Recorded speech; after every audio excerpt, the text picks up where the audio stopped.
So I was watching the X Zone TV channel last night when I was abducted by aliens, and they kept repeating to me over and over again, simultv.com, simultv.com. What's simultv.com? That's what I asked them. They had it written on the side of their UFO. How do you spell that? UFO. No, I mean simultv.com. simultv.com. simultv.com. Right. simultv.com. Interesting that you were abducted by aliens in a simultv.com UFO last night. Oh, yeah? Yeah. Now that you mention it, I remember now last night I was awakened from a deep sleep. My great-grandmother was standing there. She said she'd come from the hereafter to tell me about simultv.com. She even spelled it out for me. simultv.com, sonny boy. simultv.com. simultv.com, sonny boy. Wow. Yeah. Guys, you'll never guess what my psychic guru just told me. simultv.com. Exactly. Are you guys psychic too? Of course. We all know about simultv.com. simultv.com.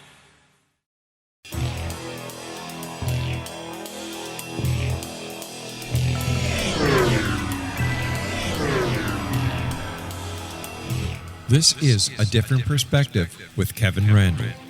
A retired U.S. Lieutenant Colonel, Kevin Randle has been studying UFOs for nearly 50 years. Kevin has investigated some of the most famous UFO cases in the world and has been consulted for dozens of documentaries about UFOs.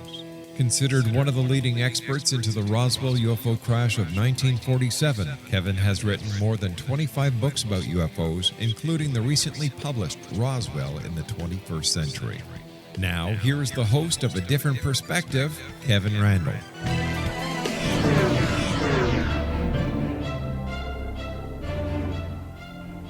And just as promised, I am the host of A Different Perspective, and we are here on a special edition with Paul Hynek. We will get to him in just a moment, but for my friends out there, I'd like to say one thing.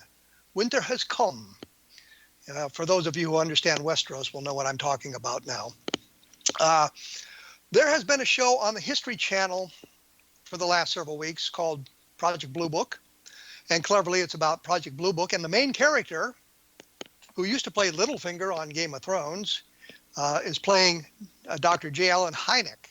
And I am joined today by Paul Hynek, the son of J. Allen Hynek, to talk about the program and how he feels about the way his father's treated, how he thinks the program is progressing, how he likes it or dislikes it, what I think about it, and all those sorts of things. I'm going to read you a short resume of Paul Hynek, which is very impressive, by the way. He has decades of successful experience in finance, technology, and entertainment. I wish I had decades of experience in finance. I'll tell you that right now. Paul is a Wharton MBA, and for those of you who've read the series by Webb Griffin called Brotherhood of War, you'll understand the importance of the Wharton School of Business. He's an adjunct professor of finance and accounting at Pepperdine University, which means he's not suffering through the cold like we are. And really, I keep saying those things. It kind of puts us into perspective here of where we are and what time it is of the year, rather than kind of leaving it generic. Anyhow, an adjunct professor of finance and accounting at Pepperdine University and the creator of startup finance projection software that's raised over $1 billion for thousands of startups. He has significant executive software and high-tech experience in the U.S., Europe, and Asia, which covers a lot of area. Paul was involved in, and here's the good parts, Paul was involved in making of Avatar, Lord of the Rings, Planet of the Apes, probably not the good one with Charlton Heston, Tintin, Real Steel, Warcraft, The Hobbit, Halo, Call of Duty, and numerous other movies and games.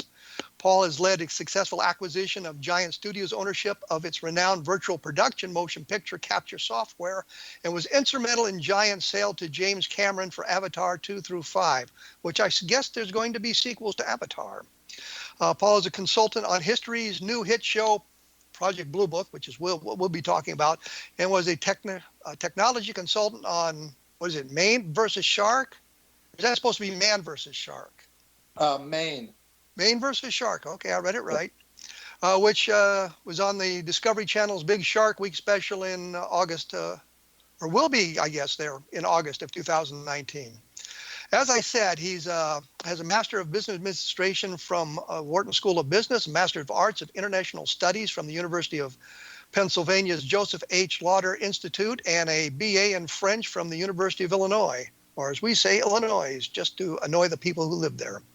Paul's a highly rated course at Pepperdine uses a curriculum he developed that combines elements of accounting, finance, personal finance, entrepreneurship, and negotiations. Also features diverse guest speakers, world experience, and great food. Paul Hynek, welcome to A Different Perspective.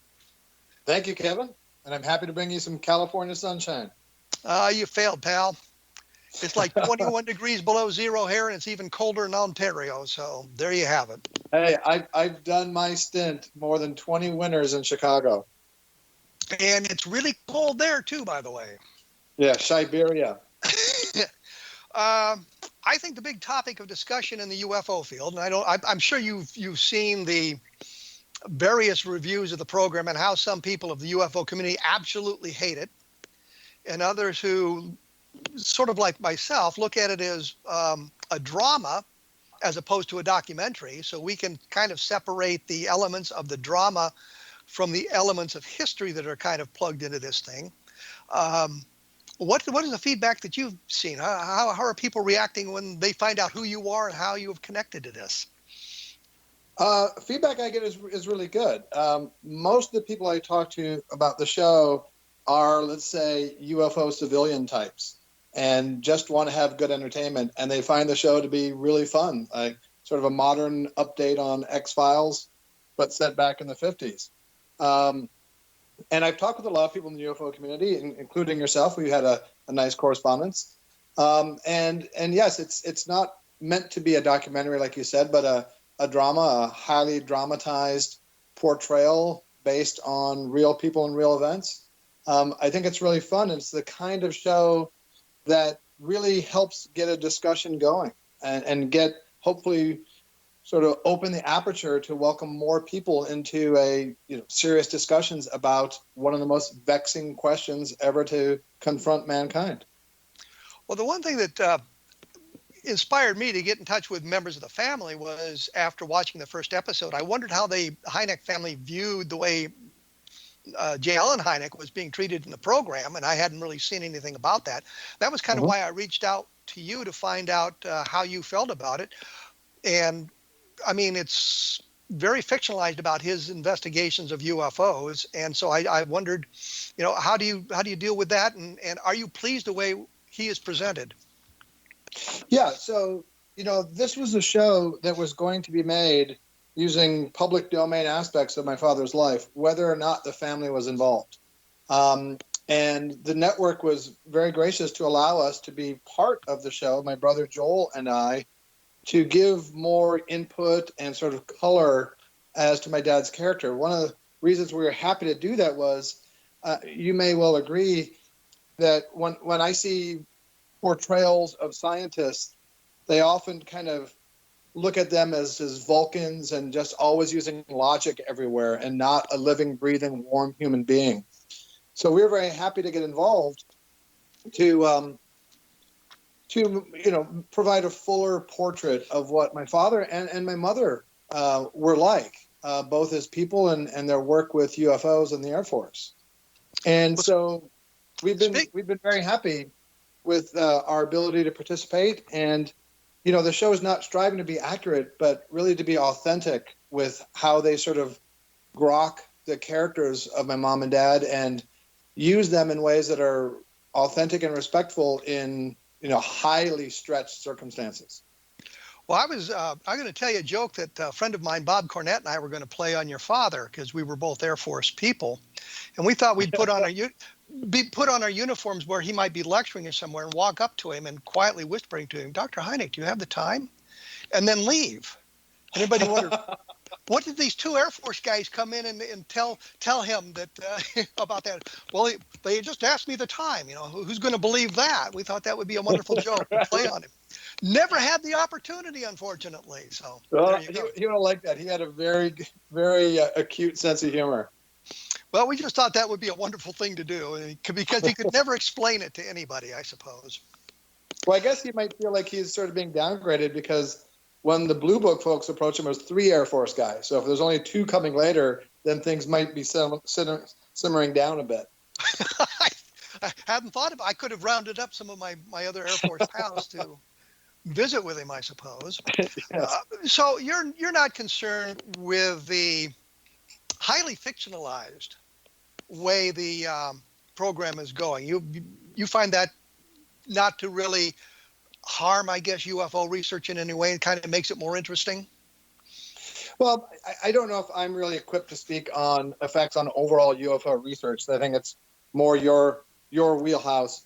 But in terms of how it portrays, my parents, I don't think people will watch this. And we've had a lot of people ask us questions about small things, like, is that what your house looked like, and things like that. But I think most people understand that this is not meant to be, my dad was not likely looking into a tank with some kind of alien creature or holding an alien skull. There was not a Russian spy. So I think it's clearly understood. And also, history is going to great efforts to allow people to see real live things. At the end of each show, they show, a few seconds of real aspects of the case. There's interviews with our family and Jacques Vallée and Richard Dolan and others talking in more details about the real cases. We've done a lot of publicity events for them, and they've made us available for interviews to give sort of, the real side of what happened and what our parents were like. So we feel that this is a great way to showcase the importance of this overall effort in a way that only fiction can. So we're all behind it. And looking at it from that point of view, I guess caught some flack from my colleagues simply because I say I enjoy the program, and I realize that to do a successful program, you have to bring in elements of drama that may not be there. But the one thing that was struck me as you were talking there was I had interview with James Carrion about the Roswell Deception book, and he was talking about how the 1947 wave was kind of a way of exposing Soviet spies. And I was watching the program last night thinking, oh my goodness, there's the Soviet spy they were trying to out talking on her radio. So maybe not Cameron, but Carrion was more correct than we thought. We're going to have to take a quick break here, talk about some of the other things going on with the program. And you all listening should be tuning in to the X Zone Broadcast Network, XCBN, to take a look at some of the other fine programs. We will be back right after this.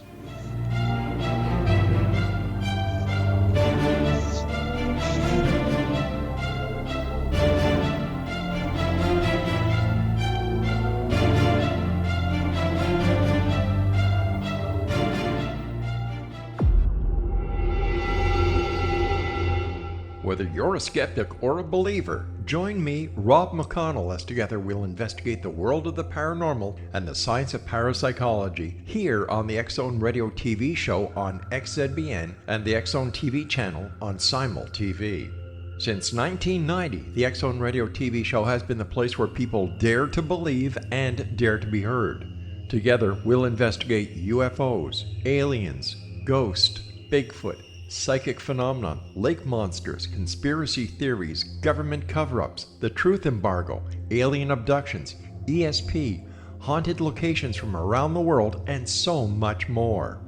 With over 28 years of broadcasting and more than 4,500 individual guests, the X Zone is truly a place where fact is fiction and fiction is reality, as evidenced by the credibility, integrity, and professionalism of the guests that we bring to our international audience. If you have seen a UFO, had a close encounter, seen a ghost, Bigfoot, lake monster, or a story that you would like to share or have investigated, contact me, Rob McConnell, by sending me your email to xzone@xzoneradiotv.com, or you can call toll-free 1-800-610-7035, extension 143, and on Skype, X Zone Radio TV. For more information on the X Zone Radio TV show with yours truly, Rob McConnell, visit www.xzoneradiotv.com or www.xzonetvchannel.com or simultv.com and xzbn.net. Until next we meet here in the X Zone from our broadcast center and studios in Hamilton, Ontario, Canada, always remember, X Zone Nation, keep your eyes to the sky and your heart in the light.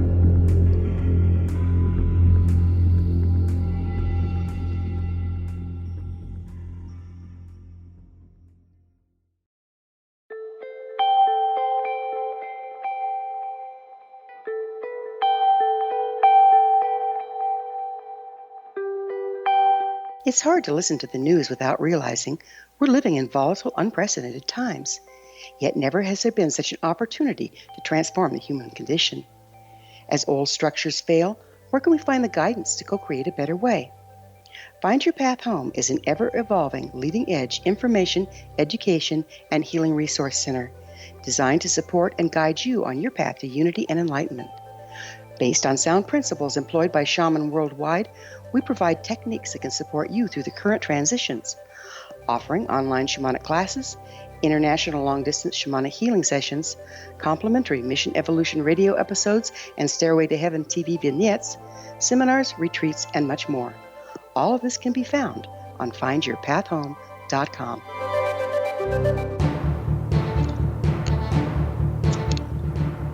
I am joined by Paul Hynek, I believe the younger son of Jalen Hynek, talking about Project Blue Book and the family's reaction to the program and the, I guess you might say, the factual nature of it as opposed to the dramatic nature of it. And we were talking about the Russian spies, which I guess is a dramatic interpretation of some of the events that went on. But the question, I guess it sprung to my mind as we were kind of talking about that was, how much did you get of his investigations of UFOs? Did it come up in dinner table conversation, for example, or were you well involved with it? Were you excited about UFOs, or did you not care? Okay. And yes, I'm the fourth of 5 children of my parents. I was fascinated by it. Somebody asked me when did you first, become aware of UFOs? Well, some of my earliest memories were, Christmas tree ornaments that were UFOs and flying saucers. So it was just part of our overall fabric of life. And, primarily my dad was an astronomer. That's how he would identify himself. And he had, later in his career, a part-time job that sort of blossomed or metastasized, however you look at it, into something that became, something that he's very well known for. But he was a scientist. And so we were brought up in a way to always question things and look at things and analyze things. And what better, Gordian knot to try to unravel than is there life elsewhere, and have they come to visit us? And do we have people at our dinner table that are telling the truth about what they think they saw? When you say people at the dinner table, I assume you're talking about UFO researchers, UFO witnesses, Air Force officers, those sorts of people? All of the above, that's right. Anybody that stood out in your mind as being exciting or maybe not quite so honest? Well, I could tell you, too, that the sort of bookend the phenomenon. One was Father Gill, the Anglican priest who had a famous sighting in Papua New Guinea. And he was there in the U.S. for an ecumenical conference and in Chicago, and he'd already met my father, and so he came to the house for dinner. And, if you come to our house for dinner and you've seen a UFO, you're pretty much going to have to talk about it. That's the quid pro quo for having my mom cook a dinner for you. And so my father had already talked to us about, talking to witnesses and the quality of witnesses, et cetera. And seeing this man who was clearly in possession of his senses, very earnest, not overly desirous of recounting the story again. And let me break in here, because some people may not be familiar with Father Gill and his UFO sighting. Can you give us a little bit of background on that? Sure. I think it was 1959, and there were a lot of people outside, and he heard a commotion. He goes outside, and they see a craft hovering above the ground, perhaps 500 feet or so above the ground. They're looking at it, and at some point a hatch opens up, and they see humanoids, and they wave, and these humanoids wave back. When you say humanoids, did they? I understand humanoid is a single head, two arms, two legs, that kind of thing. Yeah. But were they more human looking, or were they more sort of alien looking? Were they did they get a good look at them? Yeah, I don't remember whether they were more the classical grays or humans, but certainly bipedal creatures. And they waved back when the people on the ground waved at them. Yeah. And then there was another sighting the next day. And there may have been, I'm not sure, but I think there was some type of other corroboration, like another sighting fairly nearby. And so this is a very interesting case. My father liked it quite a lot based on the number of witnesses and the intelligence of Father Gill. So he's recounting this case, and just the way he talked about it, where I could see that this is a man who clearly appeared to be sincere in thinking that he had seen this, and was consistent over the years with his accounts. And so that was one of the people I really enjoyed. I mentioned sort of the other end of the spectrum, and we had some people that come to our house who had, I think even you would agree, looser grips on reality than Project Blue Book. And some of them would say things like, I'm Prince Michael from Orion, and you don't believe me, you can call the CIA, and I'll put $1 million in your bank account.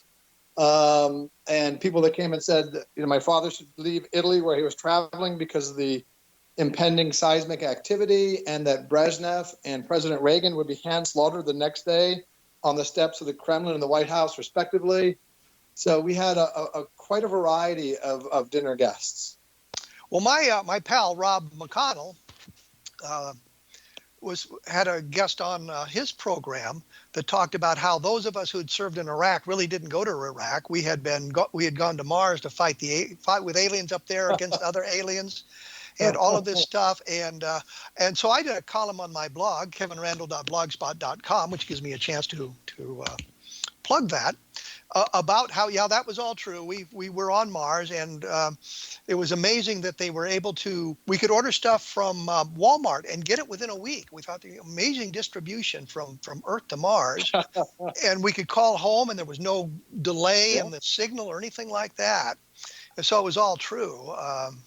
But I don't understand why people would listen to that sort of thing. I can understand why your father would have people over who would tell these wild stories, because that's part of ufology.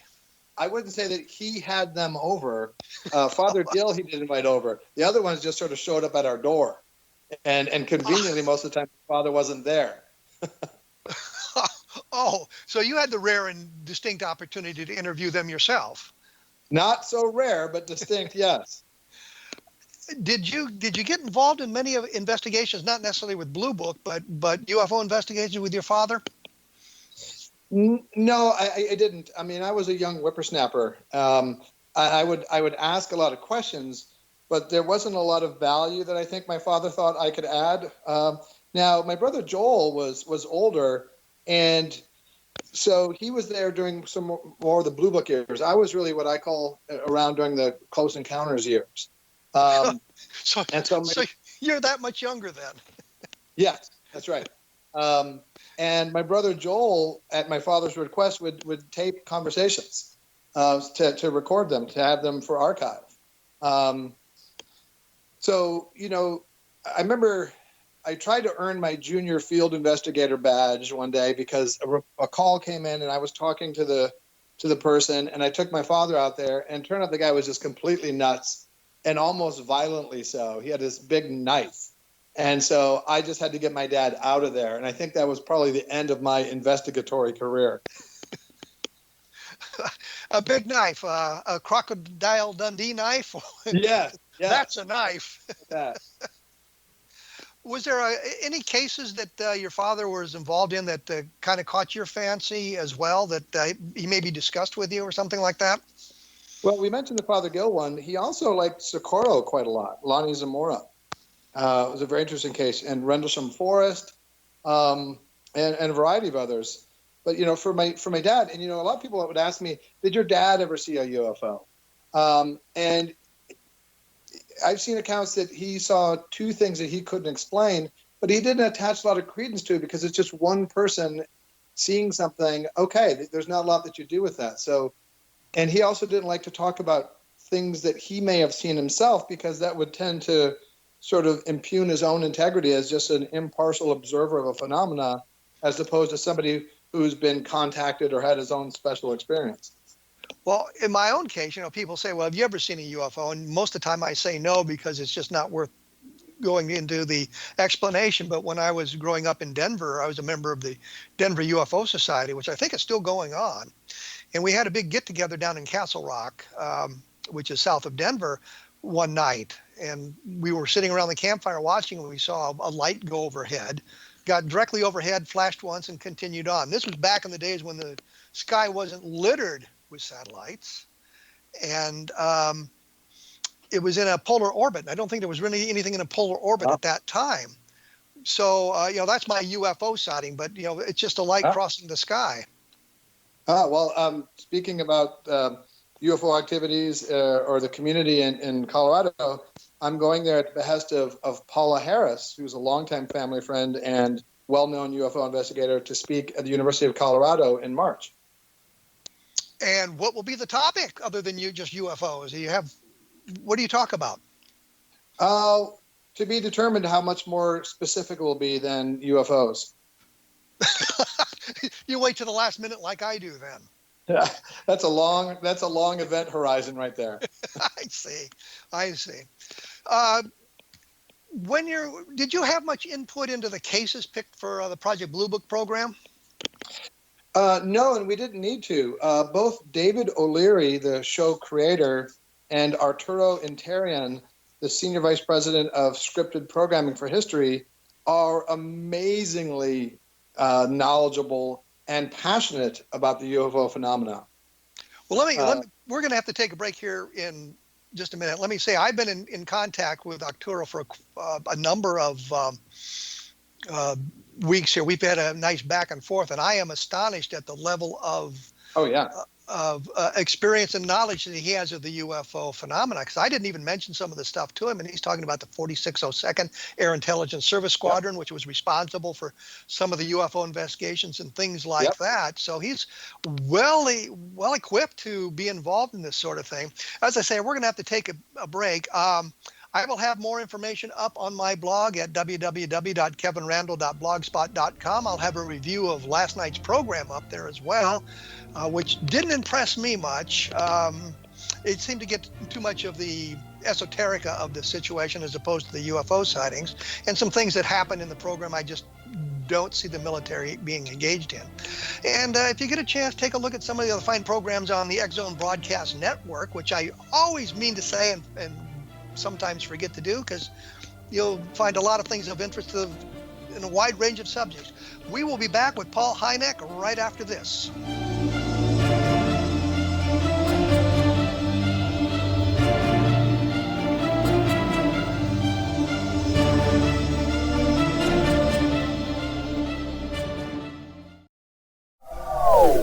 They are here, and they've been here for thousands of years, making their presence known in the shadows. They might be seen by a lonely motorist on a deserted road late at night, or by a frightened and confused husband in the bedroom he is sharing with his wife. But who are they? What do they want? Why are they here? Perhaps most concerning, has the government been aware of their presence all along? The new book by L.A. Marzulli, UFO Disclosure, the 70-year cover-up exposed, delves into the world of UFOs. Can full disclosure be soon? Order now and receive a free hour and 37-minute DVD on the UFO phenomenon. UFOs are real. Get both the book and the DVD, a $40 value, for only $19.99. To order your book and DVD today, go to lamarzulli.net. That's LAMARZULLI.net. Rob McConnell here, presenting an overview for Nicholas Paul Jennings, author of a fascinating book, Amen. It presents facts revealed by Egyptologists, facts that enable us to understand why Amen is the beginning of creation of God. It provides recommendations for religious leaders of the major religions to unify their beliefs and teach the Word of God. Love one another. Amen informs people how mankind conceived God. It was the Egyptians that developed the concepts of a soul, a hereafter, and Son of God. And finally, after the worship of many gods, they conceived the belief in one universal God, the maker of all there is. For more information, visit www.futureofgodamen.com. That's www.futureofgodamen.com.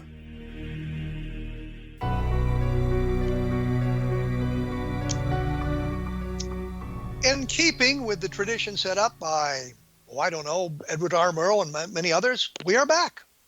I am joined by Paul Hynek. We're talking about Project Blue Book. We're talking about his father's investigations for Project Blue Book and other things of interest to us. When we went away, we were kind of talking about the expertise of the showrunners, the people involved with the making of the program. And they kind of picked the cases that would be looked at for the program. Yes? Yes, no? That's right. That's right. And, one time I tried to stump David, the creator, and Arturo, the network executive, with some arcane UFO knowledge, Project Twinkle, and they both just went rattling off on it.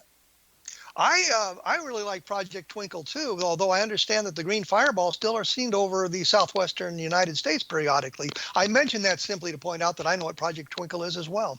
Very good. The one thing, and I'm going to digress here because, frankly, it's my show and I can. Ruppelt in his book was talking about Project Twinkle, and they had a plan to set up cameras to try to photograph these things. And it never came about. But if you go through the Project Twinkle document, you find out that there was a camera that had been deployed, and it had gotten some pictures. And I always wondered, I've always tried to find those pictures, and I've never had any success with it. But there was a camera deployed in an attempt to photograph one of the green fireballs, and it just didn't pan out. But so they picked the programming, they picked the cases they wanted.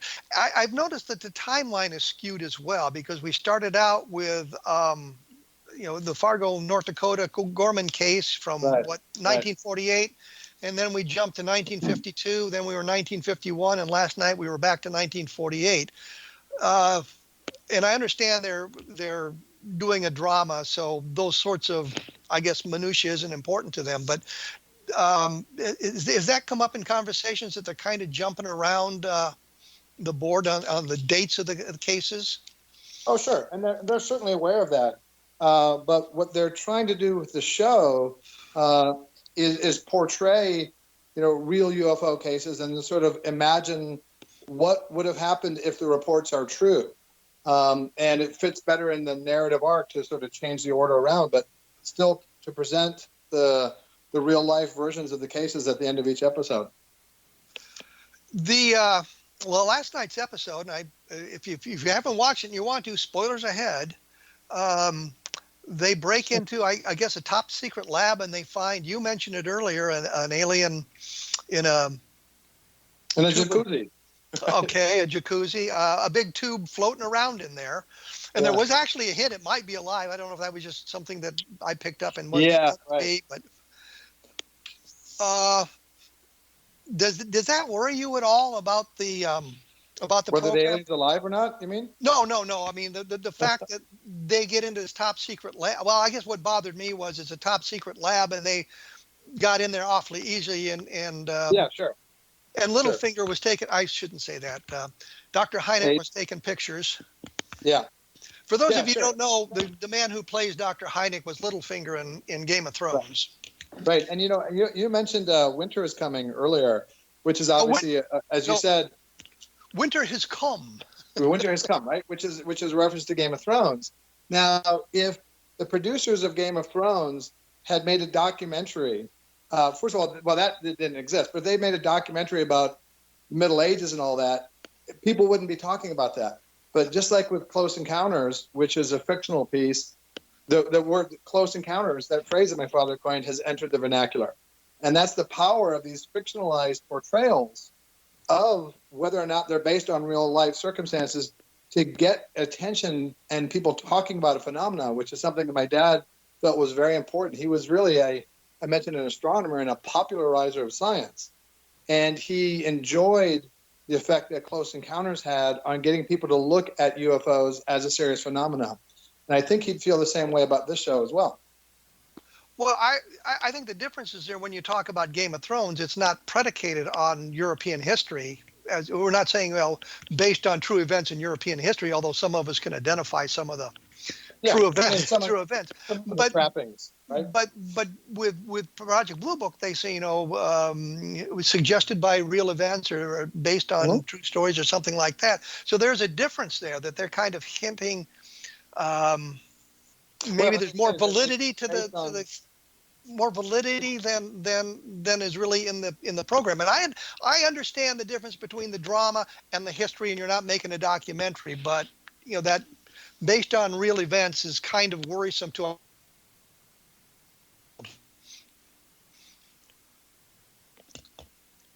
Yeah, I can't speak to your colleagues. My feeling is, well, some of them I know, but my feeling is that if people watch this, the UFO researchers will spot immediately things that were real and were not real. People that are just lay people and are interested in watching a show on a Tuesday night, they may not know exactly what was real or not, but I think it's pretty clear, and the show isn't trying to portray all of this as having actually happened. So, I'm comfortable with how the show is portrayed. Yes, based on real events. And then they're off to the races after about 5 minutes. I think last night it didn't take them 5 minutes, but the one thing that I liked about last night's program is at the very end, and I don't know how many people stick around to read those things, but it talked about the Charles Whitted case, which is the airline pilots who saw the thing flash by their airplane back in 1948.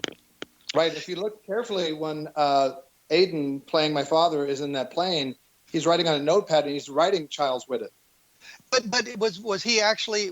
I did not understand whether he was really in the airplane or it was kind of imagining what it would have been like on the airplane and making his notes. So yeah, he was. Maybe that's best left for interpretation.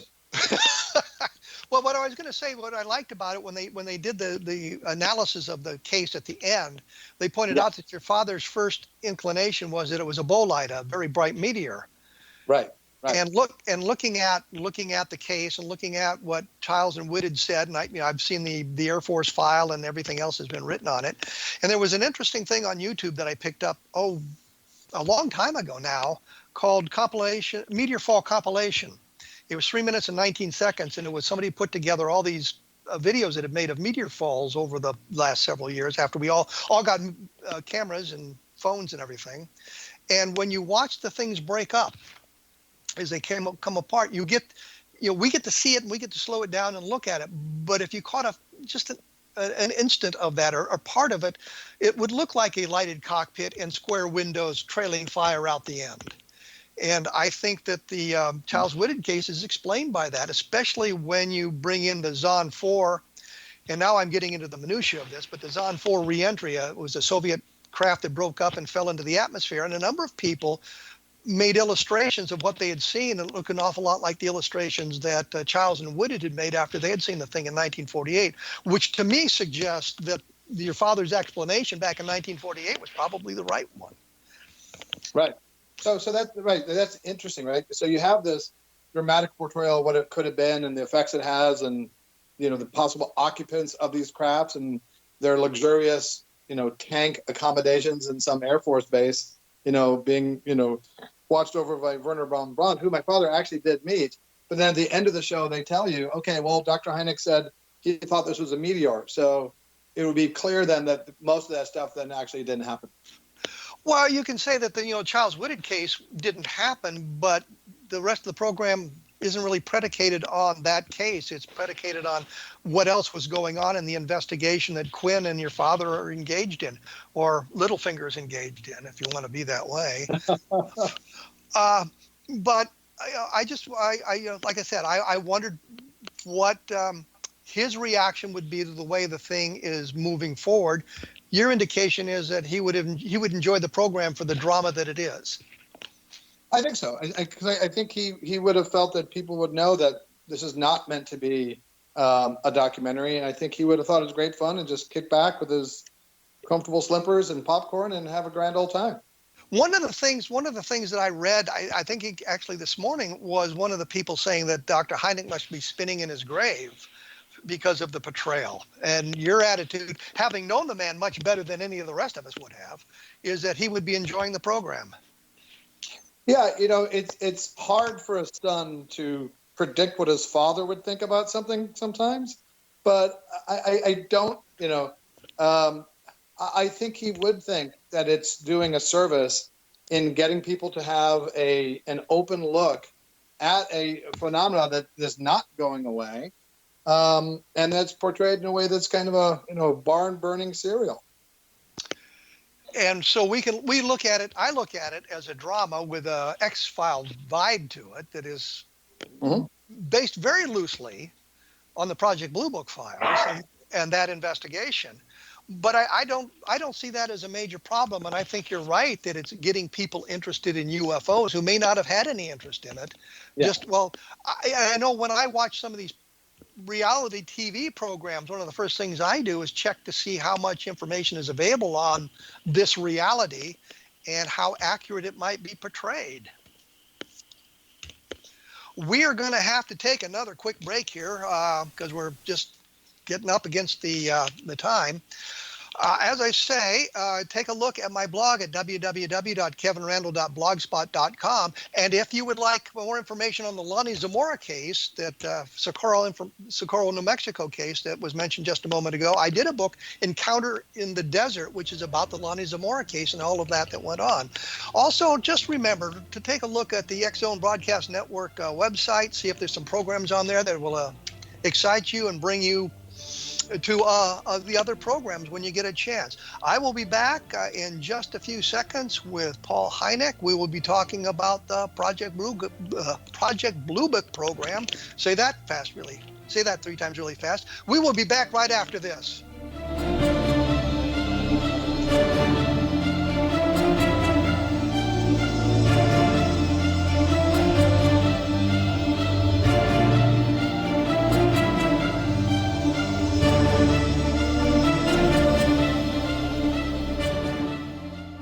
You have heard of the X Zone? Now watch it on Simul TV, plus 500 video games, live TV channels, free video on demand, worldwide, and more. Does this sound like tomorrow's television? Well, it is, but you can have it today, right now. It is Simul TV. Simul TV offers what the others only wish they could provide. 15 exclusive channels like X Zone, sci-fi, and horror. We are worldwide. No other provider offers that. 500 built-in video games. No need to have an extra expensive system. We have them included. Free video on demand. Live streaming events from around the world. Interactive online network, and much more. Tomorrow's TV today. Simul TV. Sound too good to be true? Well, it's not. You can have Simul TV today. Sign up at simultv.com. Do it today. They are here, and they've been here for thousands of years, making their presence known in the shadows. They might be seen by a lonely motorist on a deserted road late at night, or by a frightened and confused husband in the bedroom he is sharing with his wife. But who are they? What do they want? Why are they here? Perhaps most concerning, has the government been aware of their presence all along? The new book by Ellie Marzulli, UFO Disclosure, the 70-year cover-up exposed, delves into the world of UFOs. Can full disclosure be soon? Order now and receive a free hour and 37-minute DVD on the UFO phenomenon. UFOs are real. Get both the book and the DVD, a $40 value, for only $19.99. To order your book and DVD today, go to lamarzulli.net. That's LAMARZULLI.net. So I was watching the X Zone TV channel last night when I was abducted by aliens, and they kept repeating to me over and over again, simultv.com, simultv.com. What's simultv.com? That's what I asked them. They had it written on the side of their UFO. How do you spell that? UFO. No, I mean simultv.com. simultv.com. simultv.com. Right. simultv.com. Interesting that you were abducted by aliens in a simultv.com UFO last night. Oh, yeah? Yeah. Now that you mention it, I remember now last night I was awakened from a deep sleep. My great-grandmother was standing there. She said she come from the hereafter to tell me about simultv.com. She even spelled it out for me. SIMULTV.com, sonny boy. SIMULTV.com. SIMULTV.com, sonny boy. Wow. Yeah. Guys, you'll never guess what my psychic guru just told me. SIMULTV.com. Exactly. Are you guys psychic too? Of course. We all know about simultv.com. SIMULTV.com. I am here with Paul Hynek, the younger son of J.L. and Hynek. We're talking about Project Blue Book, the program, and how it all comes together, and UFO sightings and all of that good stuff. And we were kind of looking at how his father might have treated the program. But let me take it a step further, because I actually met Mimi Hynek as well, especially when we did the Roswell dig back in the early 1990s. Mm-hmm. What would your mother think about the program and the way she's portrayed in it? I think my dad would have thought, oh, it's great fun. My mom would have said, oh, it's a bunch of nonsense, and they don't need to have me in there. That's what I think she would have said. And Joel's in it. Yeah, well, Joel is kind of an amalgamation of all the family, of all the children, including the daughters.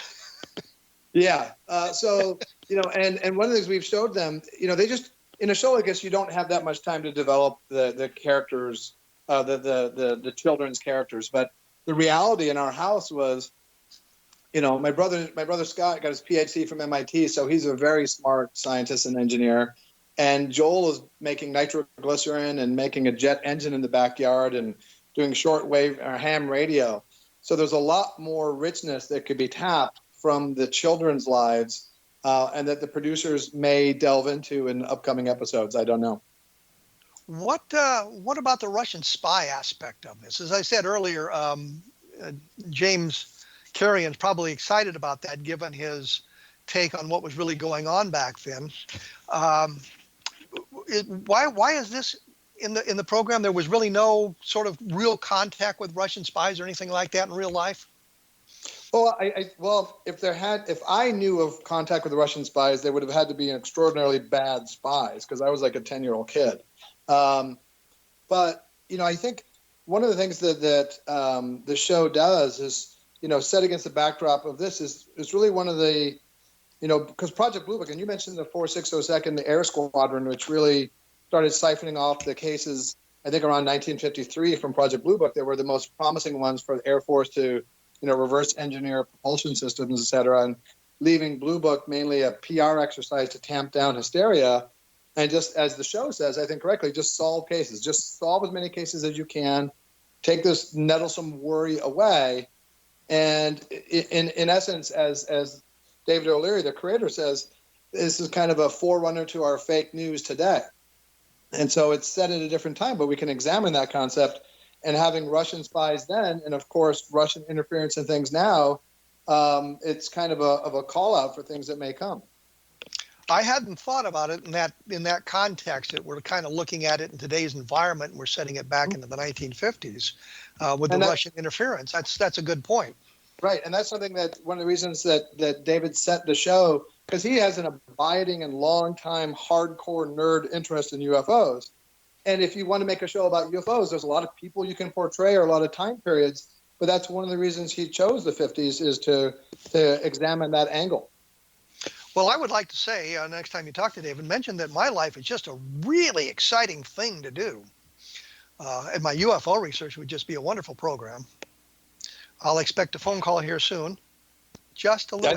He's texting me already saying, but Kevin Randle is such a hard get. Could we really get him? And it would cost a huge sack of money. So there you go. Yeah. So, well, I guess, what you're saying is we're looking at it from, I guess, the 1950s point of view. And last night they were talking about, and I wasn't quite sure what your mother and your brother were going to, some kind of a program about how to survive an atomic blast or something. And your father said something about, fallout shelter is not going to help you or whatever. Yeah.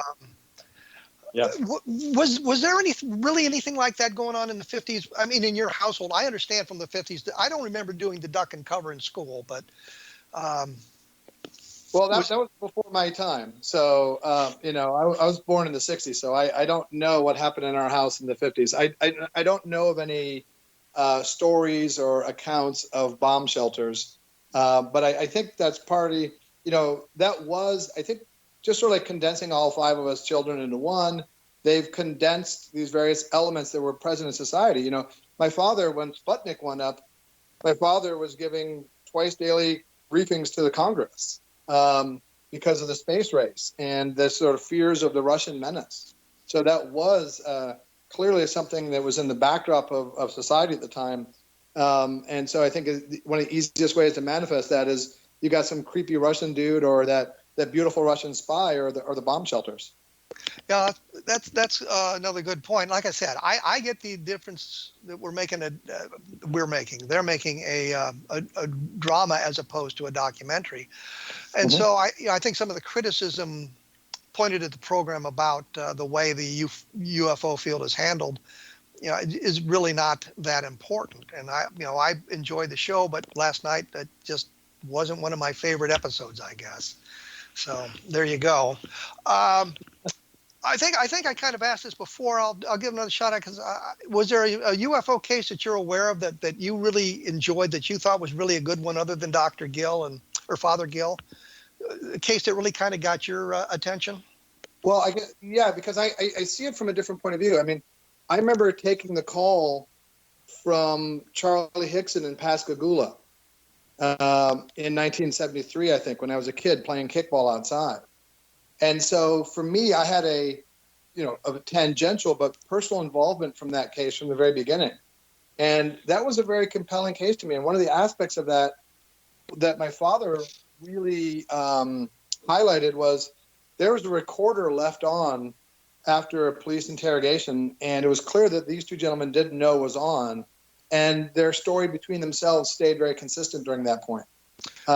We should point out the Pascagoula case, Charles Hickson and Calvin Parker claimed to have been abducted late in the evening and then returned not long after that, and they went to the police and talked about this. And there was an investigation, and I know your father was involved in that as well. But you took the phone call from Pascagoula? Yeah, and for me, I wanted to get back outside and play with my friends, and there's this guy with this extraordinarily drawn-out Southern drawl. The word Pascagoula seemed like it took 3 minutes to get out. And I just wanted to scribble down what I needed and get back out and play kickball. Well, when you say scribble down what you needed, was there a protocol in your house for taking phone calls? Yeah, I'd like to say that we were, it was like a military drill every day that we went through on, the who, what, when, where, and why. But no, I just scrawled down, a last name and Pascagoula and a phone number, and that was back out. Well, there you go. Your opportunity for the big time, and you wanted to go there I blew it, right? Yeah, absolutely. Handing on a silver Mississippi platter. Did you keep? Did you watch the Pascagoula cases that developed from that point on, or was it just not that interesting for you after you got the information? Yeah, well, having been the first investigator on the case, I did maintain a professional interest in the case. Yes. But other than that first conversation with, I guess, would it have been Hickson? You didn't interview them again then? No, because I think they wanted to have the benefit of other experts in the field take over after I had launched it so capably. Okay, we'll go with that. In the last couple of minutes we have here, other than Pascagoula, is a case, and then that's post Blue Book, of course. Right. Other cases that you were interested in, I think you said Bentwaters, which would be the Rendlesham Forest case. Yeah. We've actually. And Roswell, something that you're an expert on. To me, one of the interesting things about Roswell is you've got and you may correct me on the various titles, et cetera, but you have the person, somebody at the Air Force Base okays an article to go out in the newspaper saying we captured a flying saucer, right? And they quickly walk that back. But to me, that's just a fascinating thing that somebody at the base who had authority to make this, the press information officer, whoever it was, who had the authority to do that, decided that it was a good idea to announce they'd caught a flying saucer. Well, the authority was Colonel Blanchard, who was the base commander, and he ordered the public affairs officer, Walter Haut, to issue the press release. So it was Blanchard who ended up as a 4-star general, so this great mistake that people claim he made didn't harm his career at all. Right, and so, and to me, that, because people ask me about Roswell, like I just by birthright am an expert, and I'm not. But to me, that one aspect of the case is fascinating, because clearly Blanchard would not have just johnnied off and done this without what he felt was sufficient evidence to make, the largest claim he's ever going to make in his career. Well, I'm going to have to leave it on that note because we're just flat running out of time. But if you want to know more about Roswell, you should read Roswell in the 21st Century by that well-renowned, world-famous author, Kevin Randle. Available on Amazon as a Kindle book, so you can get it immediately if you need it. Paul Hynek, thank you so much for taking some time from what I assume is a very busy schedule to chat with us about Project Blue Book. My pleasure, Kevin. I enjoyed it. Okay, thank you. For those of you who want more information, I'll have some up on my blog at kevinrandle.blogspot.com later today, maybe tomorrow, so you can learn something about that with kind of a synopsis of last night's episode and that sort of thing. I mentioned it earlier. I'll mention it again. The Roswell book is Roswell in the 21st Century, which is sort of a cold case investigation of the Roswell case, looking at it from frankly, a different perspective and trying to bring some logic to all the stuff that's been floating around by that. Also, take a look at xzbn.net, which is the X-Zone Broadcast Network, and you'll find, I think, many interesting programs for those of you who have different interests than just UFOs into the paranormal and that sort of thing. You can take a look at some of those interesting programs, and of course, Rob McConnell's program, the X-Zone program, which I think is always entertaining, if nothing else. As I say, this has been a special edition of A Different Perspective. I was joined by Paul Hynek, and we will return sometime soon. Thank you for tuning in. Can't believe it.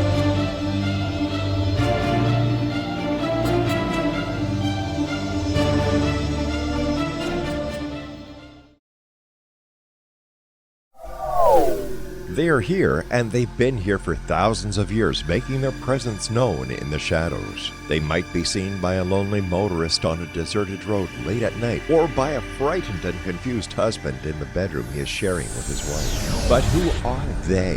What do they want? Why are they here? Perhaps most concerning, has the government been aware of their presence all along? The new book by L.A. Marzulli, UFO Disclosure, the 70-year cover-up exposed, delves into the world of UFOs. Can full disclosure be soon? Order now and receive a free hour and 37-minute DVD on the UFO phenomenon. UFOs are real. Get both the book and the DVD, a $40 value, for only $19.99. To order your book and DVD today, go to lamarzulli.net. That's LAMARZULLI.net.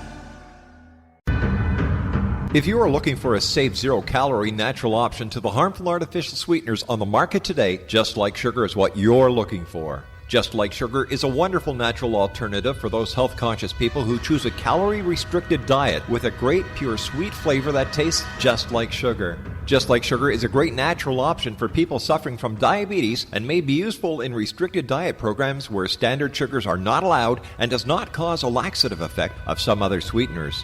Just Like Sugar comprises a perfect blend of chicory root fiber, natural calcium, natural vitamin C, and Just Like Sugar's sweetness comes from the natural flavors from the peel of the orange.